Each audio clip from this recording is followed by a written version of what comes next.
I didn't expect such a reaction to my journal, but I did get a lot of questions asking like how am I using it in more detail. So I figured, hey, I can show you. So this weekend we are heading to Strasbourg. We were doing just a weekend trip, and so I made a list of like things we're gonna do, cheeses we want to get, and places I think I might want to try sketching while we're there. Now we've been to Strasbourg a lot, so like we really know the city pretty well, and it was really easy for me to make this list just off the top of my head.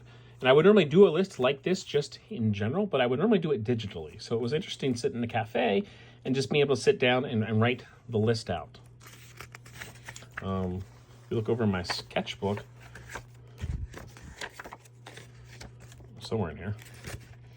So in the story, I have a fake pen company called Zenit, and I have made a whole product line, actually multiple products line, but this one is the Zenit Trek. And so I made a list of like every year what version of the pen came out, what color it was, and all that kind of stuff.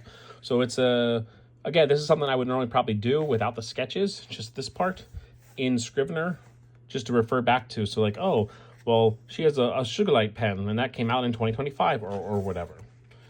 Or, oh, I think there's gonna be a pendant. What would the pendant look like? So I'm using like writing related, but visually writing related. That's mostly what I've been using the journal for. I'm not probably someone who would be big on just like a daily journal or even a junk journal. Not that there's anything wrong with those. It's just, I think with my dyslexia and writing long term with my hand, it just doesn't click with me. It doesn't work for me. It's very frustrating, and I get disheartened by all the spelling mistakes, words being backwards, letters being backwards, and things like that. So this kind of short stuff that's handwritten or the sketching works perfect, and I'm really enjoying doing it by hand as opposed to just on the screen.